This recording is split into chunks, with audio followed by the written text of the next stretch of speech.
Merhaba arkadaşlar, yeni bir bölüme daha hoş geldiniz. Kalan son ikinci görevimizi yapalım ve gidelim.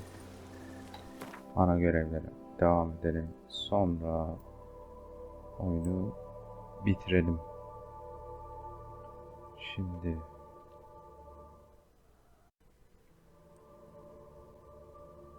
tamamdır.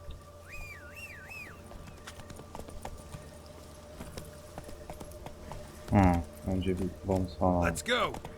Siz niye gitmiyorsunuz lan? Hail be praised. Good tidings? Gidin oğlum. Gidin, aşk yapın.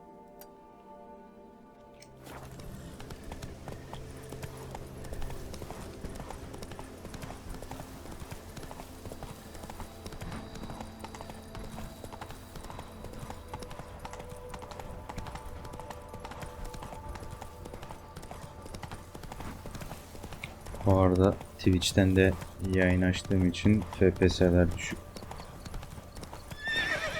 Ara ara donma oluyor.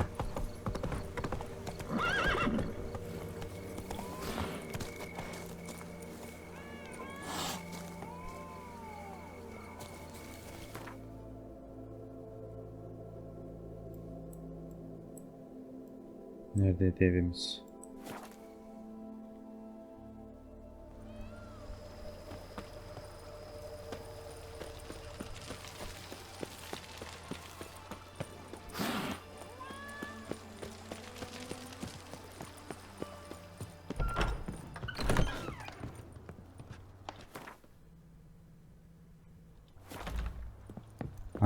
Bunu yaptıracağız. Dur. Bunu yaptıralım abi.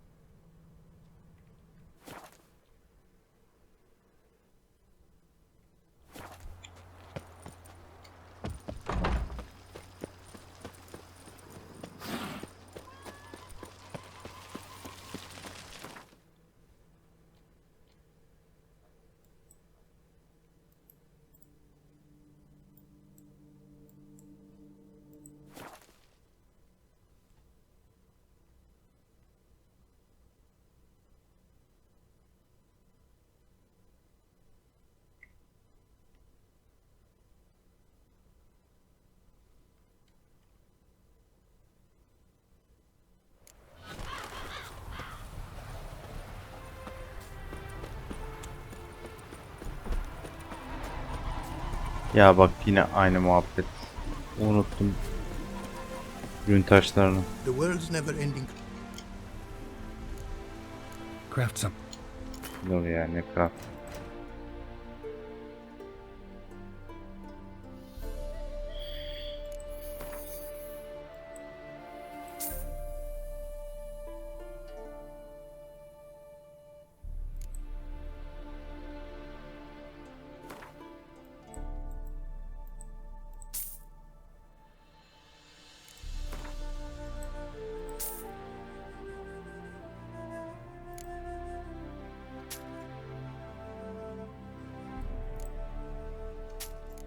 Lan.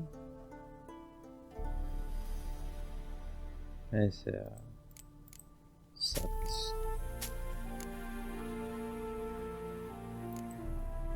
Aynısı var zaten, bunu da sat.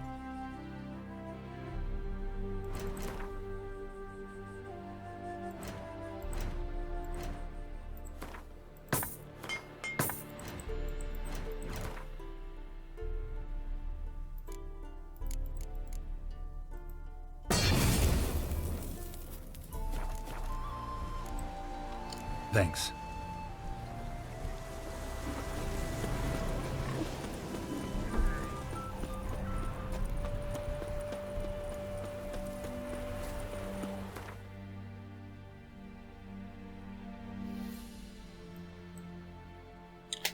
Ay. Ama orada değil.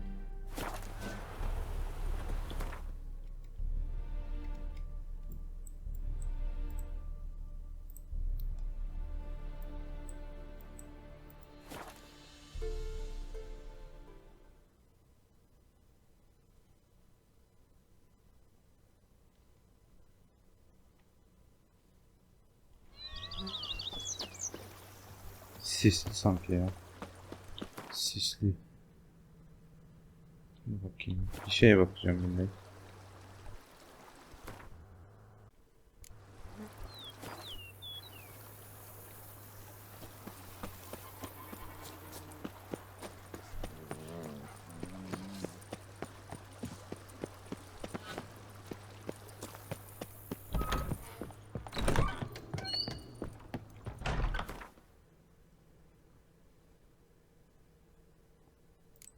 Şunu kaldıralım. Şunu gönderelim. 65 diyor. Aynısı var zaten.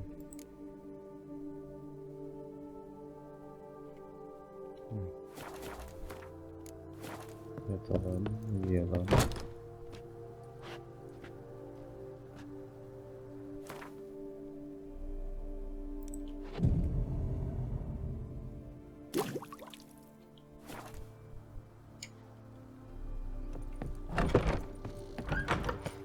Diddly snips! My back aches something horrid!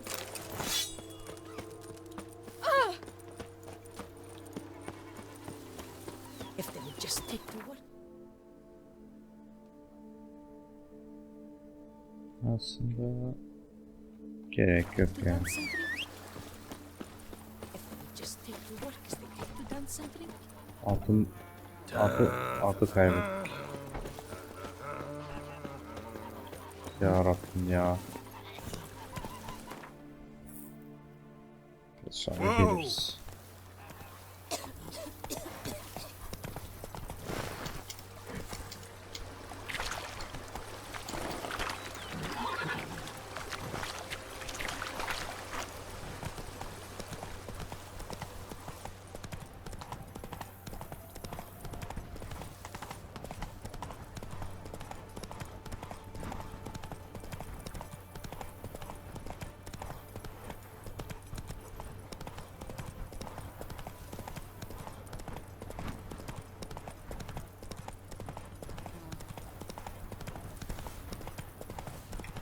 Take it easy.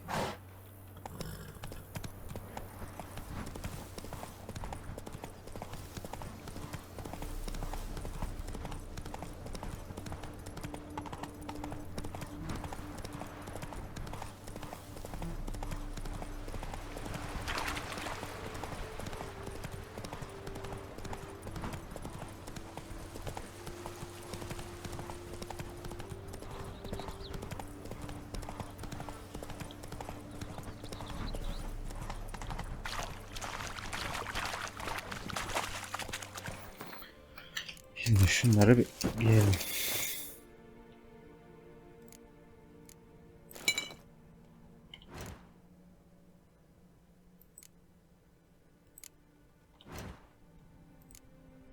İçeceğimiz iksirler. Değil. Bu. Bu da değil. Bu. Ve bu.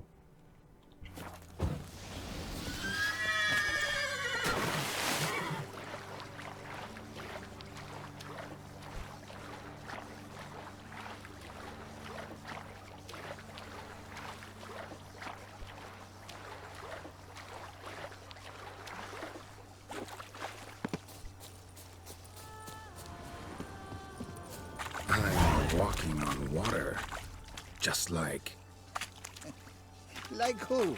a pond skater. Who are you thinking? No matter. I suppose you thought nothing else in life could surprise you, eh? Wrong.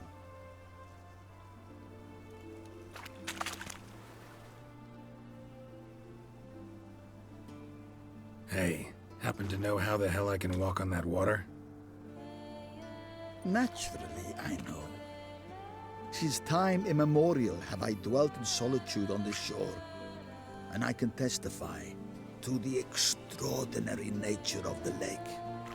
What's so extraordinary about it? Irontide kılıcı Besides the fact that you can walk on almak its isteyenler A sword, most wondrous görevi lies in yapabilir. its depths. I watch over it. Geçtiğimiz videolarda yan görevlerin hangileri bu görevle alakalı olduğunu söyledim. Folk call me a lot of things, but virtuous, I don't know. Yet I do know, for I know who you are. You have proven yourself capable of great sympathy.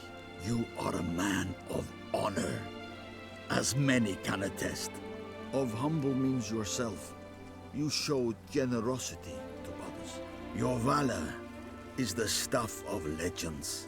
Reason guides your actions, as it does those of all who are wise.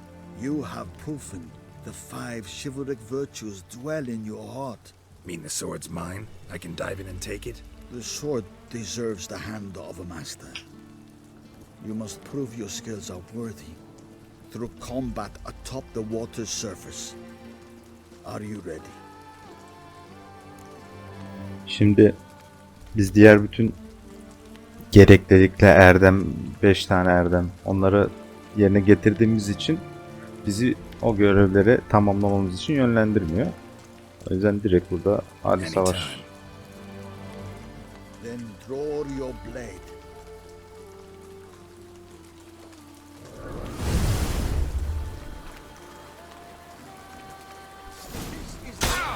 Hop bir sakin bir dur abi. Bir imkan tanı be ya.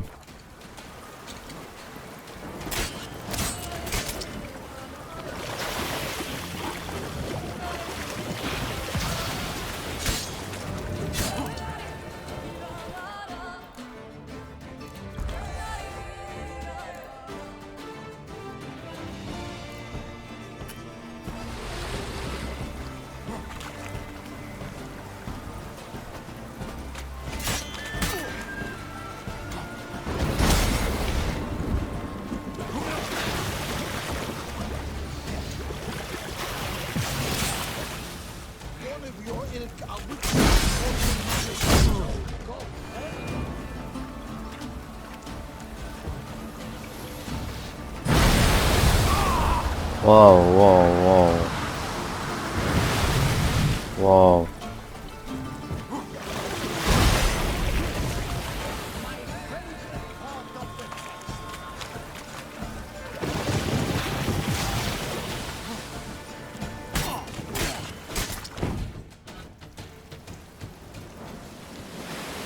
Wow. You have proven worthy of wielding the blade. Tabii ki oğlum. Beyond all doubt. Dünyanın en taşaklı Witcher'ıyım ben.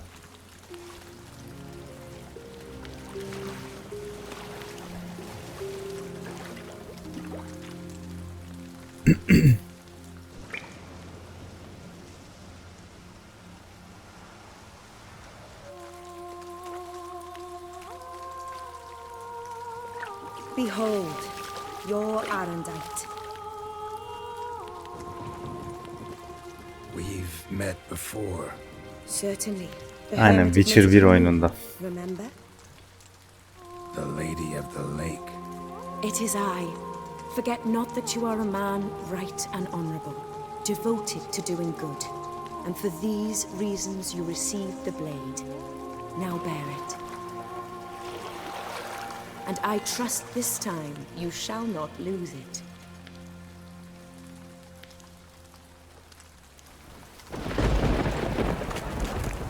Just wonderful.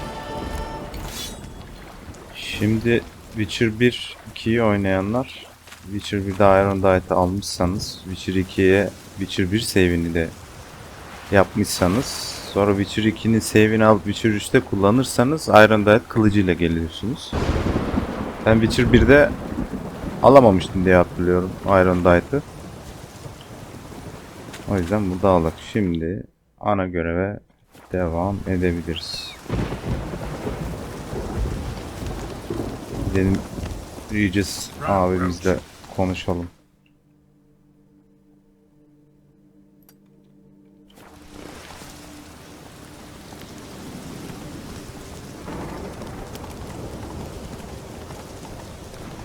Show me what you got.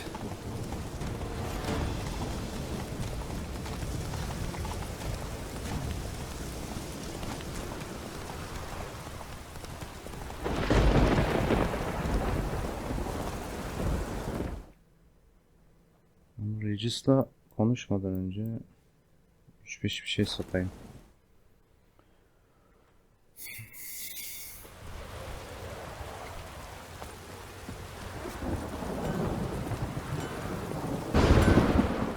Get him! What have you got there?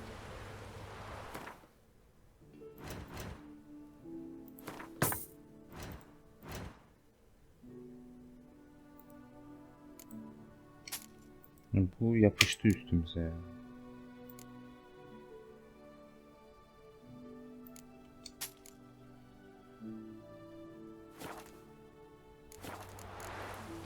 So long. Music duas bitirildes.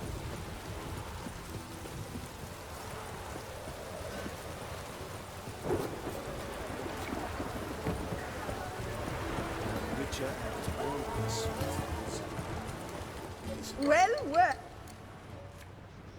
Be so kind as to show me what... Bunları bir sat. Satma. Sat. Başka ne satıyoruz? Şunu sat.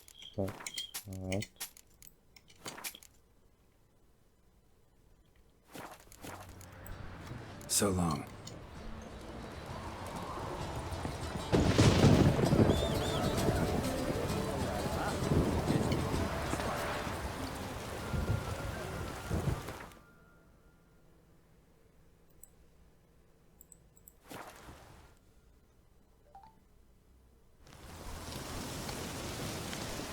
Evet, uzun muhabbetlere başlıyoruz.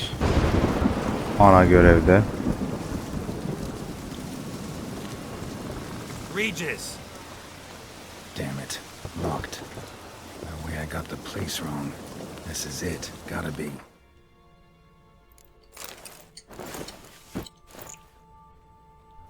Gotta be another way in around here. Nereden giriyorduk? Ha, şuradandı galiba.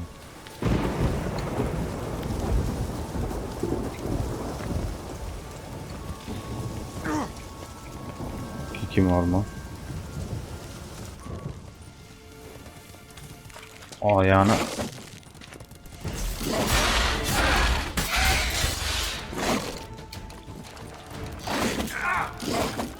Hayır, sizin bug'ınıza tüküreyim. Fiddles aplenty around here.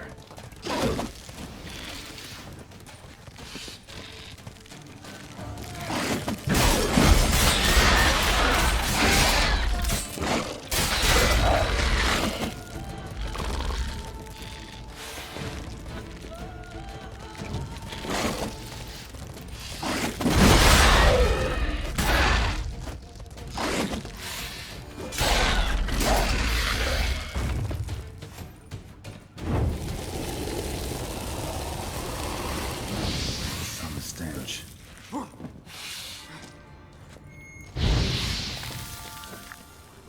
Sesler ne lan? Kicking more eggs. Need to incinerate these to ash. Hoppa. Nereden çıktın baba? Haydi.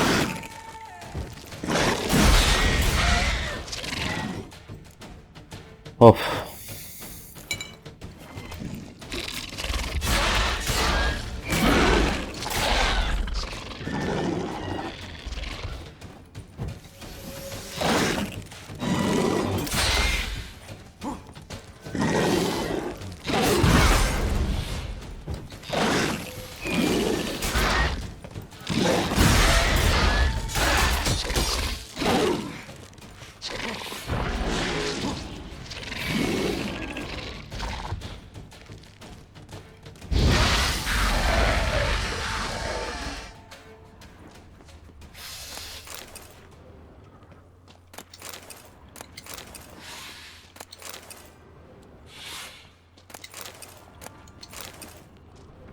Decaying bones.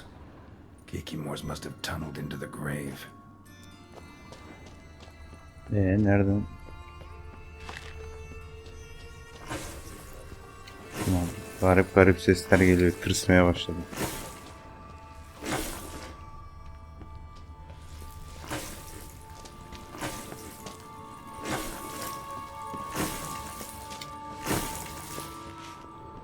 Regis'in mekanı.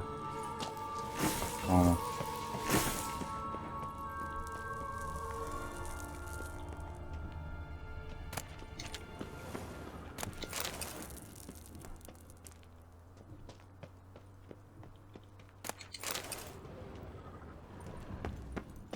There's something here. Need to use the eye. Interesting. Oo, kılıç.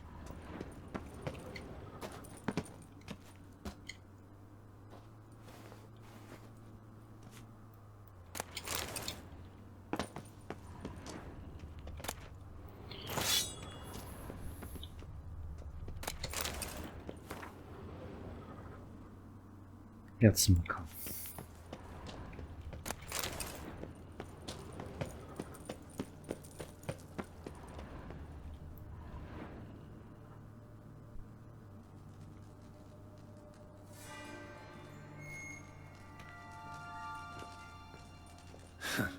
Agreed to meet a vampire at a cemetery. How much more cliché can you get? Nothing comes readily to mind. Could have left the door unlatched. What of my privacy? I value it rather deeply. Unmolested, especially by unwanted guests, that's my preferred state. Besides, I knew you'd find a way to get in. True enough. Need to find your friend. I'm hoping you'll agree to help. I shall do whatever's in my power. Yet what you want or even need must matter little. What matters is what Detlef wants. If he does not wish to be found, you will not find him. Ever. End of story. Come on. Gotta be some way.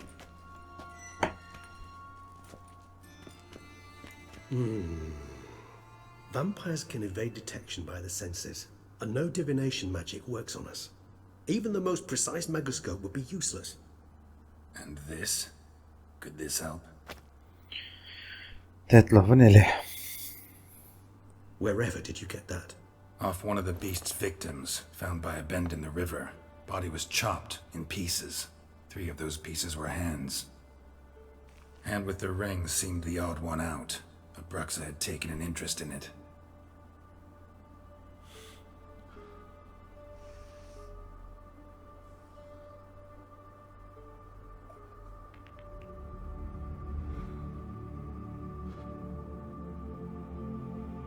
Yani koklayınca ne oluyor? Vampirler. Evet, bu Detlef'in eli falan mı diyecek? Hatırlamıyorum buraları. It's Detlef's hand. Aynen without a öyle doubt. diyormuş. It will do splendidly.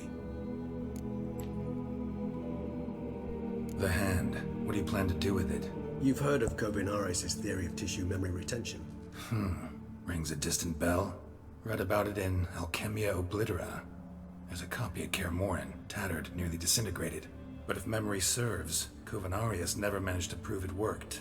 He did prove it, just never managed to publish his findings. He and I corresponded, you see, after we became friends.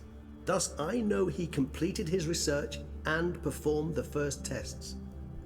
It's complicated, so without delving into details, it is possible to use any piece of tissue to reconstruct what a whole body experienced. How's it work? We need any special equipment? We must brew a decoction which Kovinaris gave a rather poetic name, resonance. Once imbibed, it sends one into a trance similar to that induced by narcotics. This triggers visions of events linked to strong emotions experienced by the tissue's owner. Picture it as dreaming a fragment of someone's life. Any chance we might see what Detlef was doing just before he lost his hand?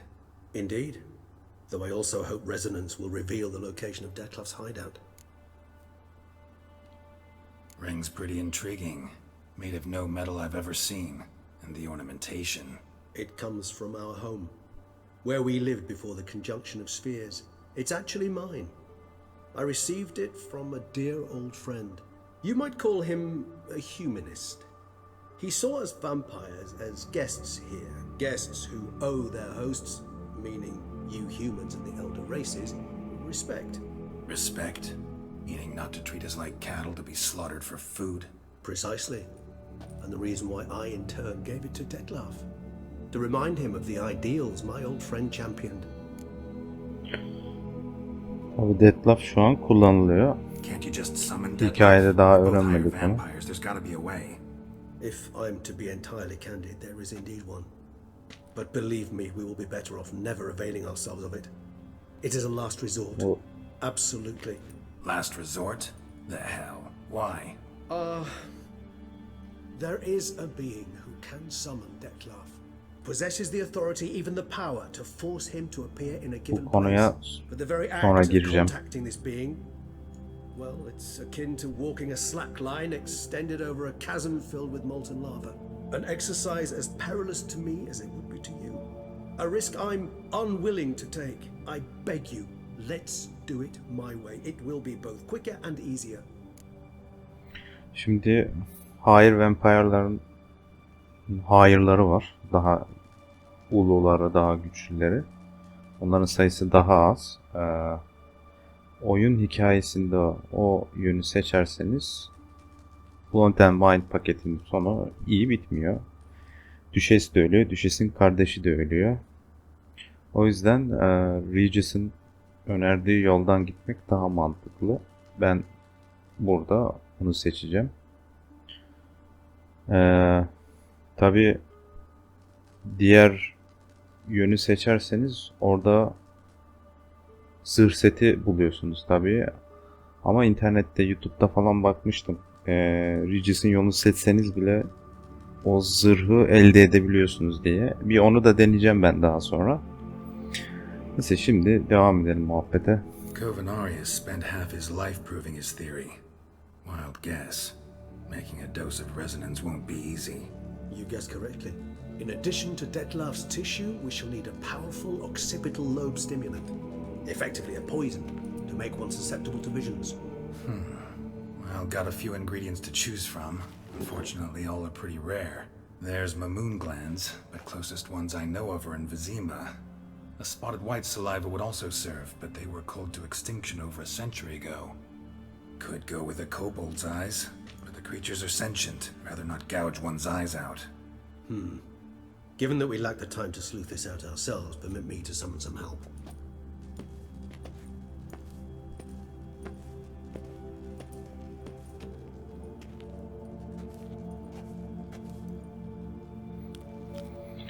Evet, vampireli sonuçta.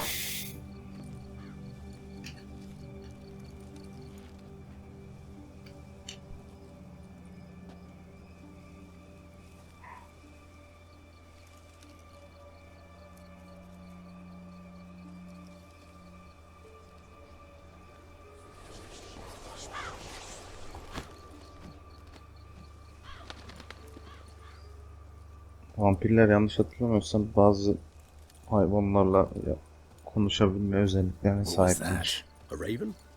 Rather a common sight at this latitude. Very intelligent fowl. I asked him to look for the creatures you mentioned. Him and his brethren. Perhaps they'll find one in the area, and I would hazard that a flock of ravens will spy any said creature faster than a solitary witcher would. With all due respect to your skills, my friend. It will take them some time nonetheless, so perhaps you'd care for a snifter of mandrake. Bir bakayım.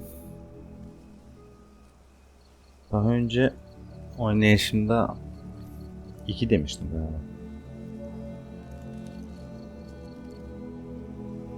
Hadi 1 diyelim. Rarely say no to a snifter. Sadly, this is but a weak infusion rather than a proper distillate. Even better. I remember your mandrake hooch. Made people say things they'd have rather kept to themselves. Now, what could Geralt of Rivia prefer to keep to himself?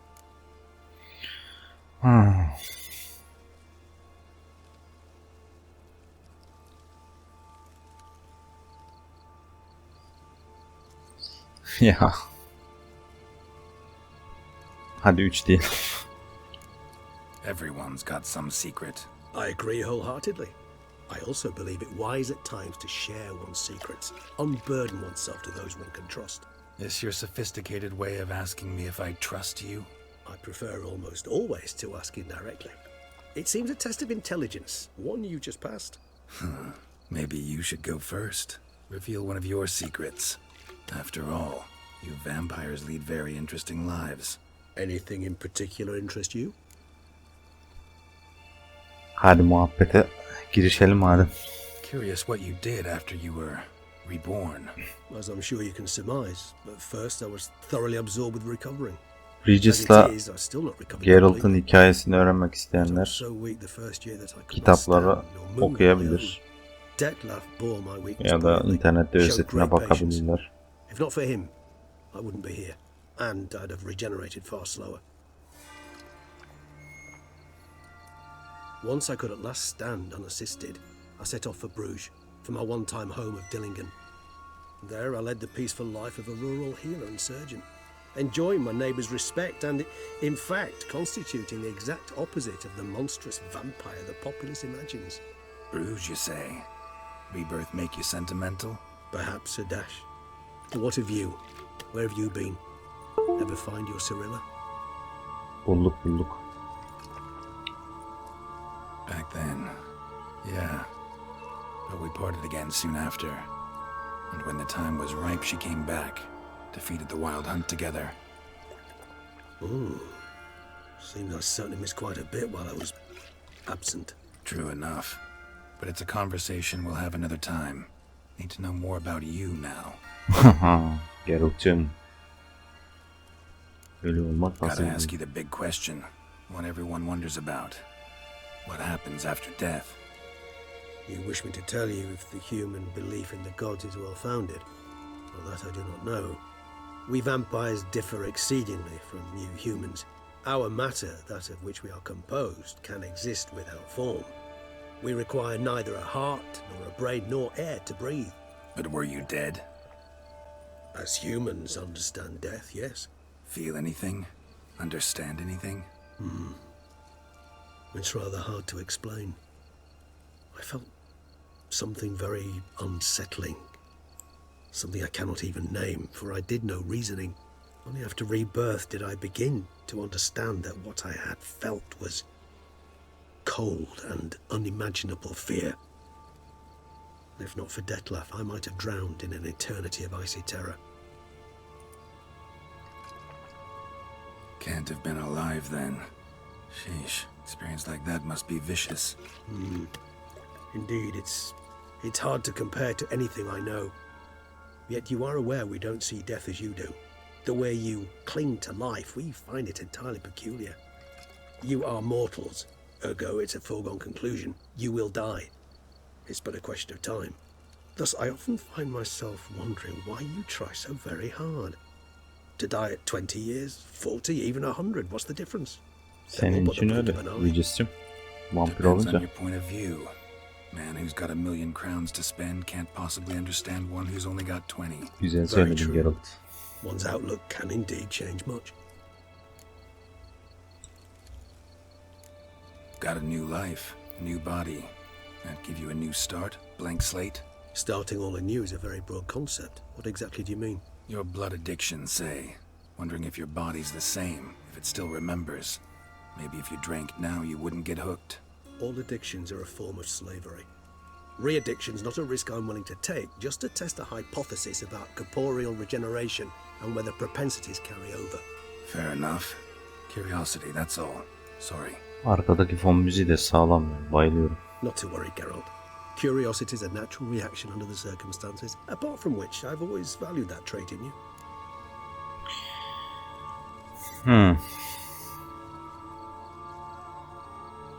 Neyse bu 5. muhabbeti takip edemedim. Always fascinated me the way vampires can regenerate. A hand growing back is one thing, but Detlef recreating you out of a wet smear? Something else entirely. A difficult and laborious process. Detlef'la kapışırken bunun benzeriyle karşılaşacağız. But I've heard you too had quite the adventure. They say you lost your memory.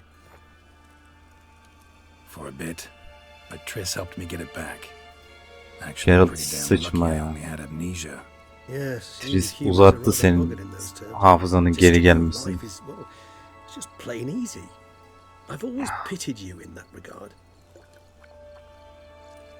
We vampires are much harder nuts to crack. If a member of another race kills one of us, we can be reborn with a living higher vampire's help.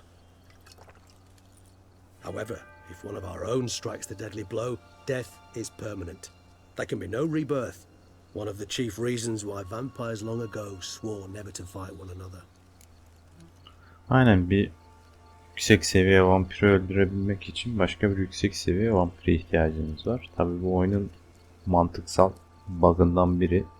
Witcher 3 ana oyunda bir yüksek vampiri öldürüyorsunuz. Orada böyle bir muhabbet yoktu. Buraya koymuşlar. Neyse. Tamam, 2 diyelim bakalım. All right. Give you one question. What do you want to know? One question to ask one as Daha önce buraları hiç cruel possibly, oynamadığım I'd say, için bilmiyorum. but I shall do my best to make it count.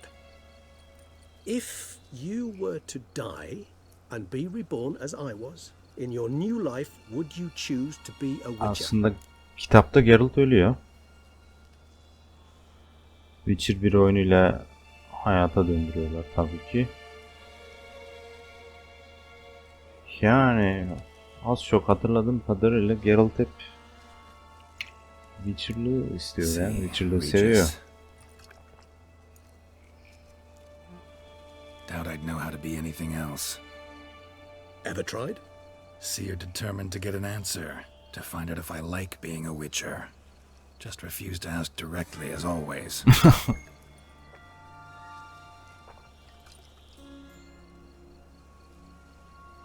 I like being on the path.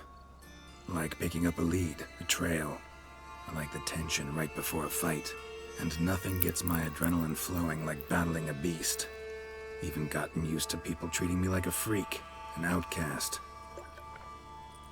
Yeah, not something I think about much, but I like being a witcher.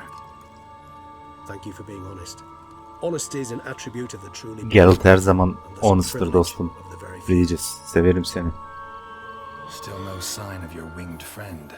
Sure it understood what you wanted? Dead certain. Let's wait a bit longer. It'll return soon, don't doubt that for a moment.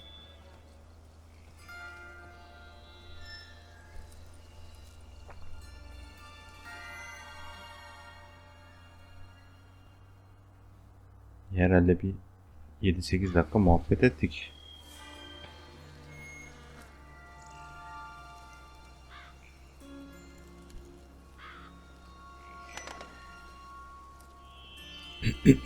Ever vigilant, even in his sleep. Quite vampire-like, in fact. Are you absolutely certain they don't administer a few of our genes during the trial of the grasses? Regis'cim.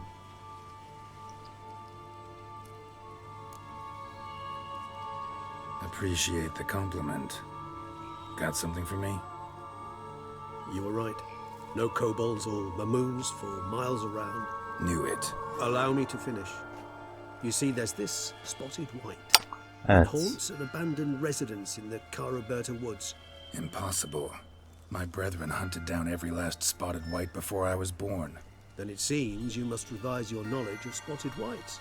For somehow this one managed to survive your brethren's onslaught. It seems I know this home it haunts. Recall a tale about it. Locals believe the place cursed. Perhaps that's how the whites survived entirely unmolested. Şimdi bu yapacağımız görev Arendoid kılıcı göreviyle de alakalı. Merhametle alakalı. Blood and By'da başlarken ilk başta bir Şayalmar'la kapışan Gilmore vardı ya. Orada Şayalmar'ı öldürürseniz burada bu görevi layığıyla yapmanız ve laneti kaldırmanız gerekiyor. Ben yine de burada kaldıracağım. Hortlak'ı öldürmeyeceğim. Çünkü kadını kurtardıktan sonra trofi, Türkçesi neydi lan? Ganimet demeyelim de. Abi ganimet oluyor trofi aslında. Ganimet alıyorsunuz ve aynı zamanda evinizde ona yer açıyorsunuz. O yüzden laneti Know kaldırmak anything iyi. else about this curse? I don't recall much in particular. Really don't attach much importance to such things. It was mentioned to me as an anecdote, no more. Come on, search your memory. Something, anything could be important. I believe it had a relation to hunger, or perhaps greed, rapacity. Someone was punished for something. Textbook definition of a curse, pretty much. Sorry, Geralt. I try not to clutter my mind with the details of every far-fetched tale I happen to hear. What are your thoughts? A specimen of a species thought long extinct, and a curse in one place. That a coincidence, or are they related? Ah, professional curiosity. Personally, I've nothing against you delving into this dilemma, but please remember we need the white's saliva. Nothing beyond that. Alacağız. Whites rarely appear in the woods, even less likely to find them in abandoned human homes. They inhabit remote wildernesses, old abandoned cemeteries. What's your point? This might not be a spotted white after all. Your little helper might have made a mistake. I sincerely doubt it. Ravens are devilishly intelligent creatures, and they've highly developed observational skills. What exactly did they observe? The area around the estate, it's covered in spoons. Spoons. Spare me the skeptical smile. I'm but the bearer of this news. Well, perhaps this spoon is a hoarding, or the spoons are somehow related to the curse. Aynen, lanetle alakalı bir şey. Let's do this. Start making your decoction while I go get some saliva from that 16-17 white. dakikadır Use muhabbet it in ettik its ya. brews. Do you imagine the white will simply sell you some? Worst case scenario, I'll bring you its salivary glands. They ought to do as well. For a moment there, I imagined you asking the white to spit into a vial. Quite amusing as a thought, but fine indeed. So, see you later. Yes, till later. Görüşürüz diyeceğim. Start by perusing some tomes. Tomes? Thought you were gonna make this decoction. We require one last ingredient. Alas, obtaining it could prove a trifle toilsome. Thus, I hope to identify suitable Teşemmuklu'ya alternative. gideceğiz. All right. Onun Good luck. içinde. And to you, my friend. Neyse. Hadi okuyalım bakalım. Lanet. Aa. Bu mu lan? Bu değildir ya. Lanetliler. Nekrofagit olamaz ya. Necrophage. Vallahi Necrophage sınıfındaymış ablamız. Mavi yerden igne. Neyse de kapışmayacağımız için sorun yok. Şey neredeydi? Arkamızdaymış.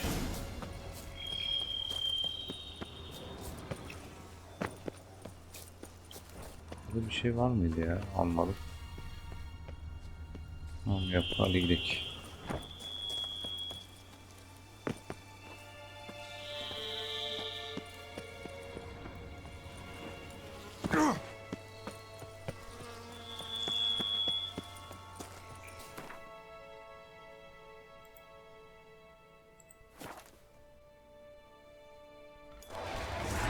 Ya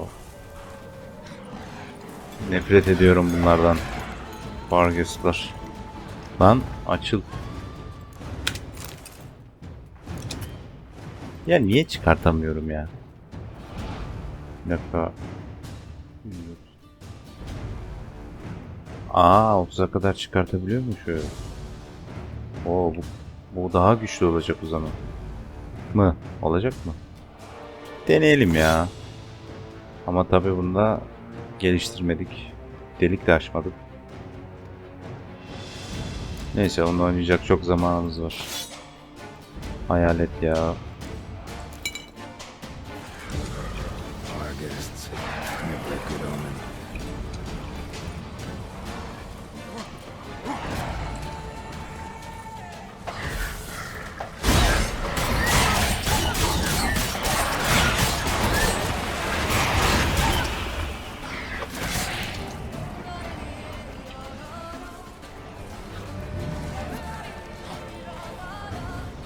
Hadi gel.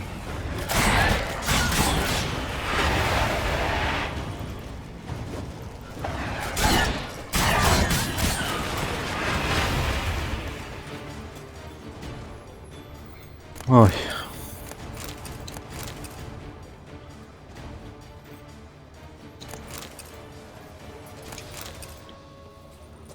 Buradaki kurtlar da ne yapıyorsa anasını satayım.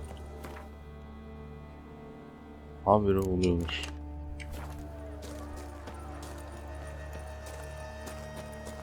Regis's raven wasn't lying. Spoons all over the place. Strange. Get a sense that the spoons are beating out some kind of rhythm. A message. Trying to tell me something.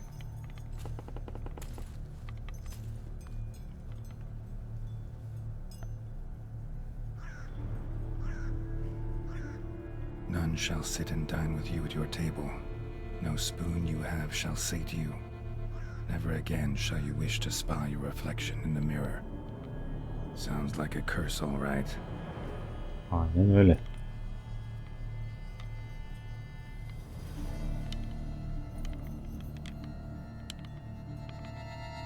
Somebody's clearly obsessed. Regis mentioned the place might be cursed. Can't be a coincidence. Need to look around.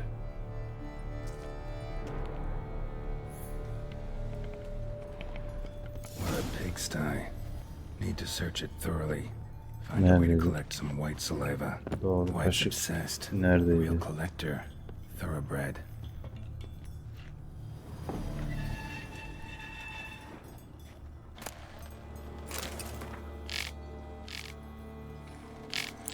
Evet, yemek yemiyor, tat alamıyor. Realized she was changing into a monster. Lanetin Recorded it in her diary. Poignant. lanetin kalkabilmesi için Someone couldn't stand to look at themselves. The biri kendi monster. rızasıyla onunla Journal's author maybe. aynı masada oturması gerekiyor ve kaşık kullanılmadan yemesi gerekiyor. Hangi kaşıklarda hatırlamıyorum, hepsine bakacağım ya. The craftsmanship must have graced a rich man's table. No spoon you have shall say to you, whatever lives here none shall sit and dine with you at your table. For the right spoon, no spoon you have shall say to you, never again shall you wish to spy your reflection in the mirror. The spine key, sophisticated crafting. Tag bears a description. White's a true collector, pretty ordinary, maybe a little old. Skeletons. Doubt they came here willingly. Ha. Antik bir kaşık anahtarmış. This have anything to do with the curse? None shall sit and dine with you at your table. It makes sense. Zorla oturtturuyor insanları. O da olmuyor tabi. Az buçuk anlıyor hatun laneti nasıl kaldıracağını ama Woman's name scratched into this wooden spoon. onu uygulayacak Romantic. bir ayet yok Right off. altında. Teeth all knocked out. Somebody tried to force feed him. No claw or fang marks. Probably choked to death. Broken neck. Indentation in the skull's lateral surface. Smacked in the head with something heavy. Another spoon. Yep, just as normal as the last one.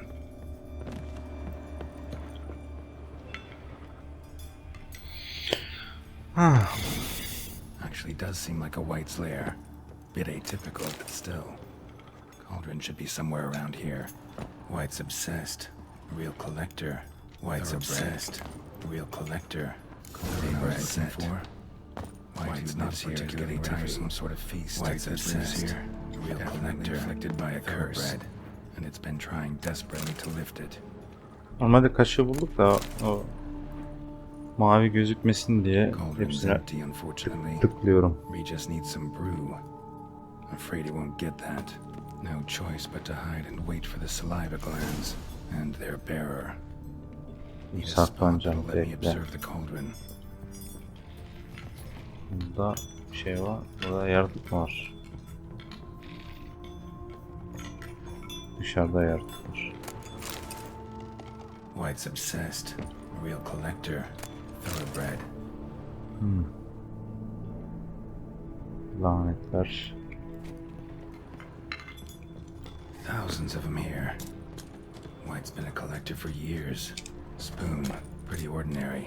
Maybe a little old.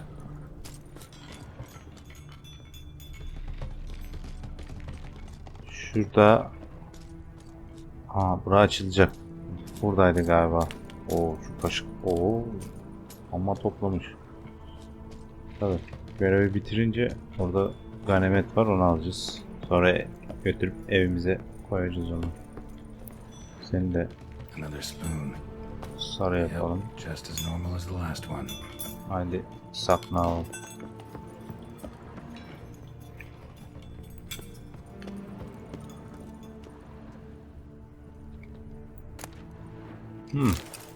White's obsessed. A real collector. Thoroughbred.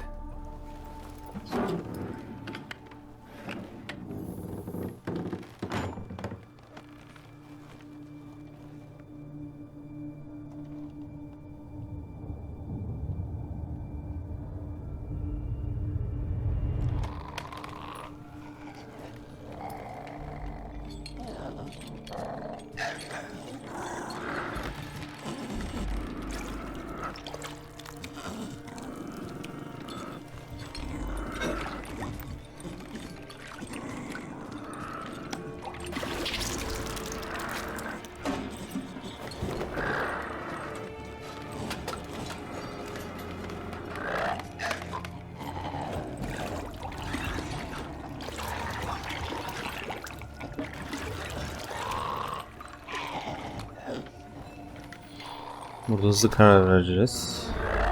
Hayır, laneti kaldıracağız.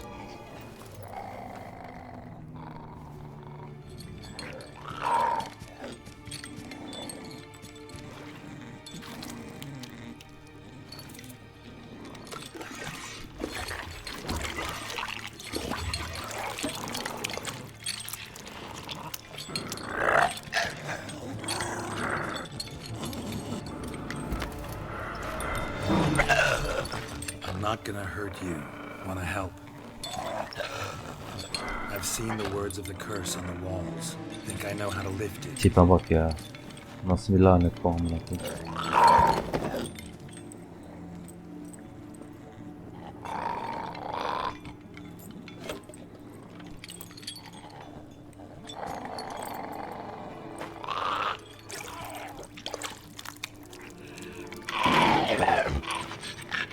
You tried to bring folk here, convince them to sit at the table with you, right? Well, I'm gonna be your guest now. Your willing guest.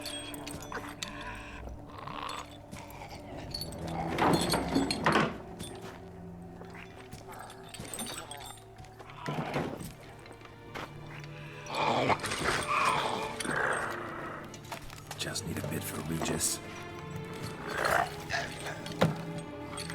And now we'll tend to you. Akıllı Geralt seni.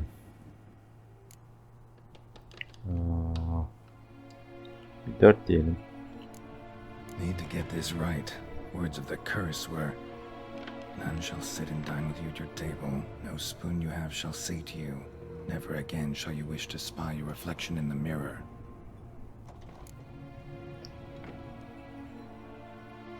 Üç.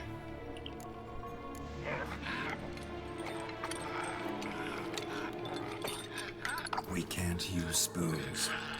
No, that won't work. You've been looking for a spoon that would feed you, but there's no such spoon. We need to eat without spoons. Aksi yapsak, beynini kontrol etsek hiçbir fark olmaz da. Hortlak Geralt'çığımızı taklit ediyor.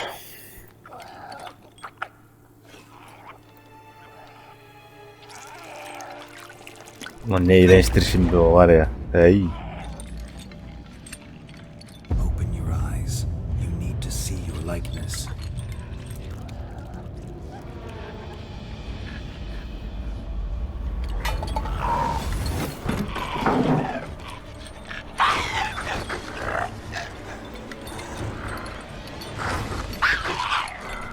Yine yakışıklı oldun Geralt.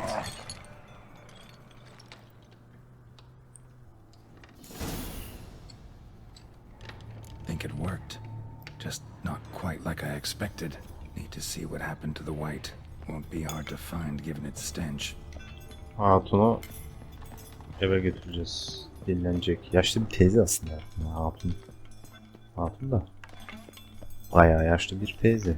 Çelimsiz.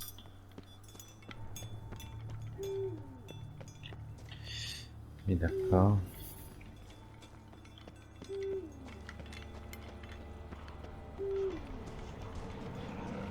Ya Vargaslar mı ya? Geberin lan. What now?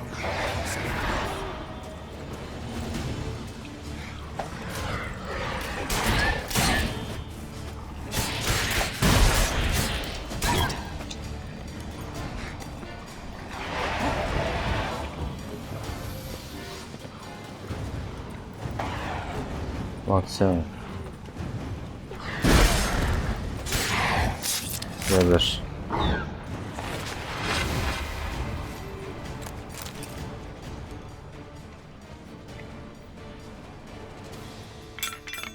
Başka varlıklar da var tabii ki.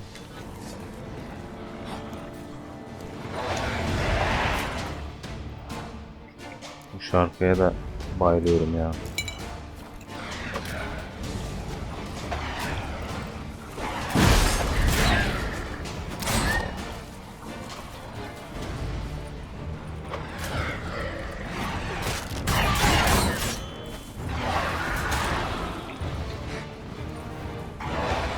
Varlıklar niye ağzımıza sıçıyor?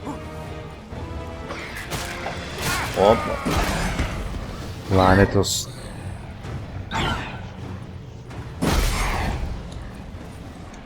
Zırhı değiştireceğim.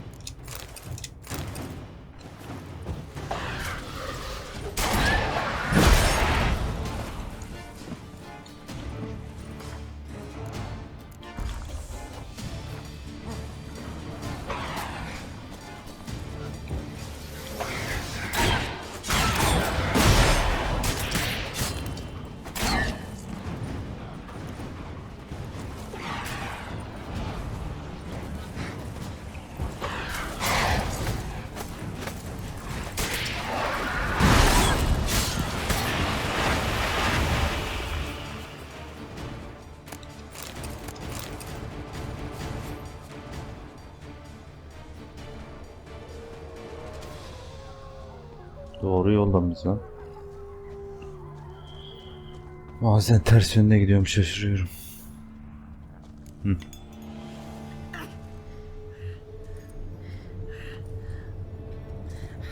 Shh, easy. Not gonna hurt you.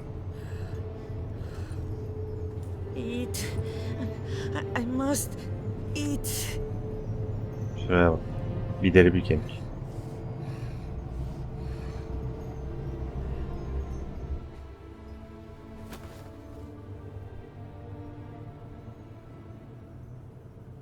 I'll take you someplace safe.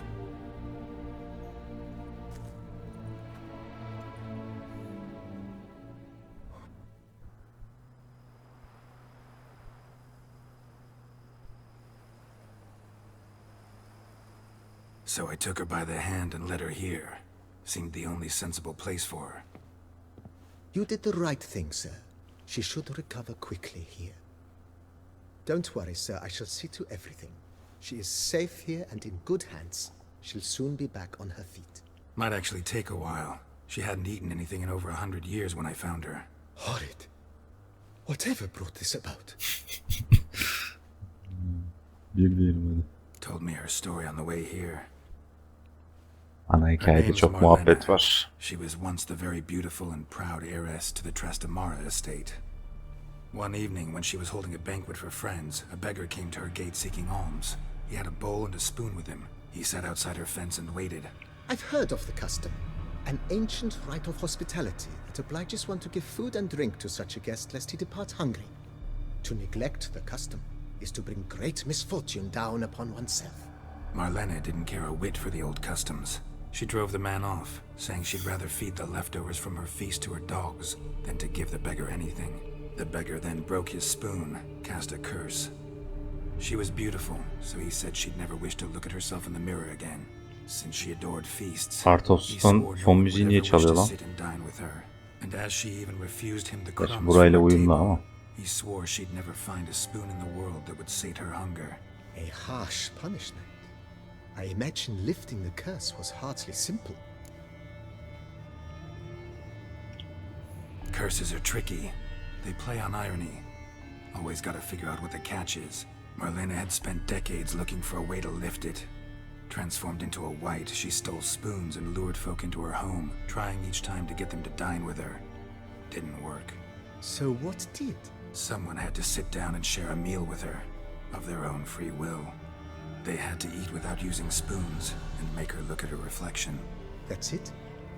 That was all it required? Aynen kahyacım oydu. BB. Besides, when you're a wight, it's pretty damn hard to find willing human company for a feast. I imagine so. But most importantly, it is now over. Please, don't worry. She will be in good hands here. Biliyorum Kahya'cığım. Görüşürüz dostum. Thanks. Gotta get back to my...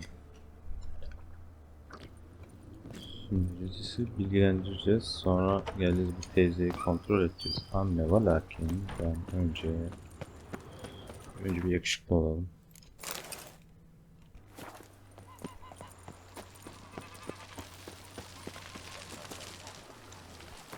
Bir şey satalım önce. Şu önümüzdeki satalım.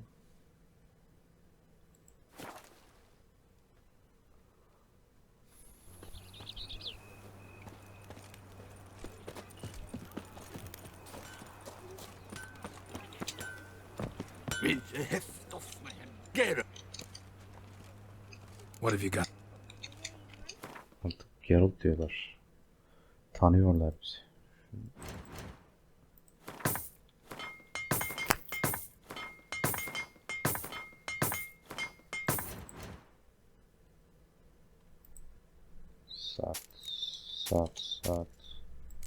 Saat. Hiçbir gümüş kılıcı Iron Knight'tan güçlü değil. Bunları da satarız. So long. With the heft of my hand and a mighty cry, I pound steel and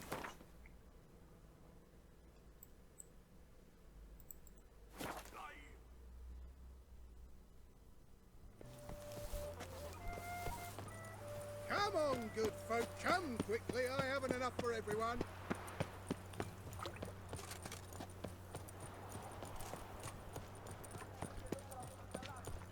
banquets and wine.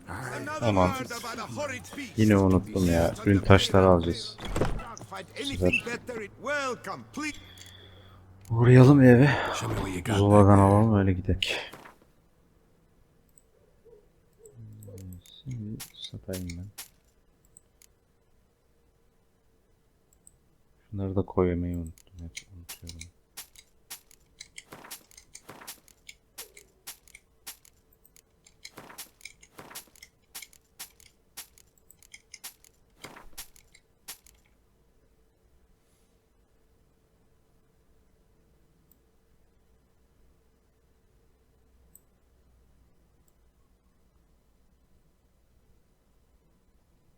Fazla aynı kitaptan yok.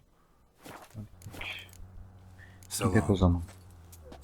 I stock the larder of the Borgis the Salfares cordially invites all to attend a lecture regarding the extinction of rare species and the natures this represents to the Atılın. natural order. Admittance free of charge. All is Aynen. in order. Ne bağırıyorsun lan?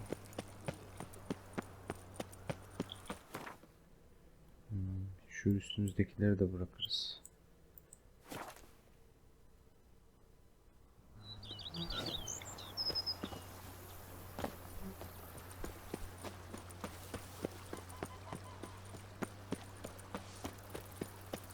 Ya heykeller var ama olsun yine de tutalım ya. Fazla mal göz çıkartırız. Şimdilik şunu bir bırak. Şunu bir bırak. Sen dur. Seni bir türlü bırakamıyorum lanet olsun. Bırak.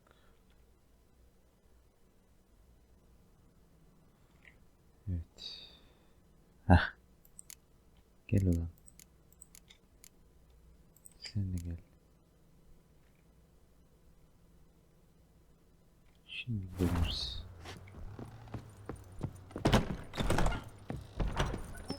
A spring to your step, wine adorns your head. Spring to your step, wine adorns your head with gold. Bu yeni aldığımız Iron Dot kılıcını kullanacağım. Sanırım o daha güçlü. Seviye 100'ken aldığımız için. Belki aynı da olabilir. Bilmiyorum. Anlayacağız.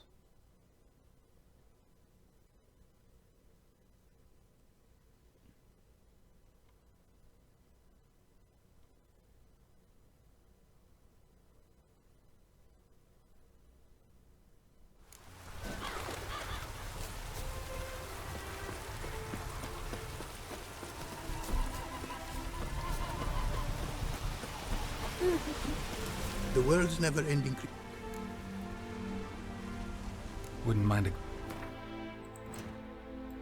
Ha, bunu satmamış mıyız?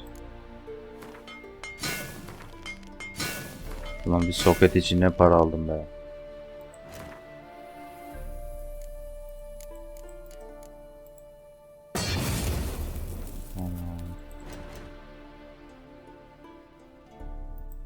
Sat.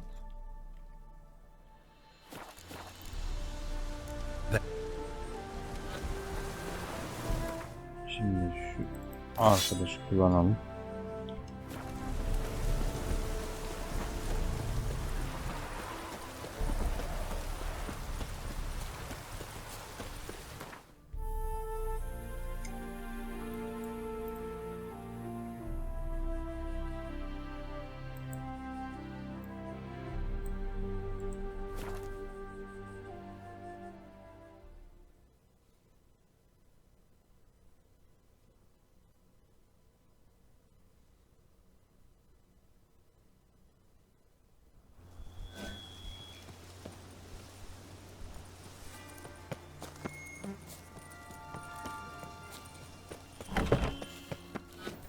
Şimdi ben